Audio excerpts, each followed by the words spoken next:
அனைவருக்கும் வணக்கம். இப்பொழுது ஆசனத்தில் அடுத்த ஆசனமாக பார்க்க போகிறது மச்சாசனம். திருமூலர் திருவடிகள் சரணம், முருகப்பெருமான் திருவடிகள் சரணம், வள்ளல் பெருமான் திருவடிகள் சரணம்.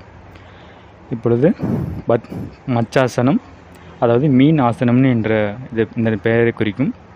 அதன் செய்முறை: பத்மாசனம் போட்டு மல்லாந்து படுத்துக்கொள்ளவும், கைகளை பின்னால் ஊன்றி முதுகை தூக்கி வில் போல் வளைத்து தலையை படத்தில் காட்டியவாறு வளைத்து கைகளை எடுத்து கால் கட்டை விரல்களை பிடிக்கவும்.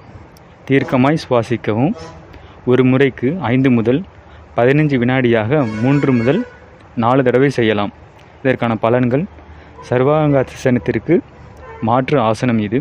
சுரப்பிகள் அனைத்தும் புத்துணர்ச்சியோடு வேலை செய்யும். முதுகெலும்பு பலப்படும்.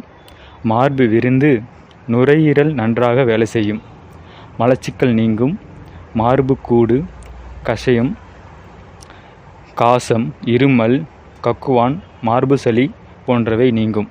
இதுதான் மச்சாசனம், அதாவது மீன் போன்ற ஆசனத்தோட விளக்கங்களும் அதன் முறைகளும். சரிங்களா? அதற்கான பலன்களும் செய்முறை விளக்கங்களும். மீண்டும் அடுத்த ஆசனத்தில் சந்திப்போம். நன்றி, வணக்கம்.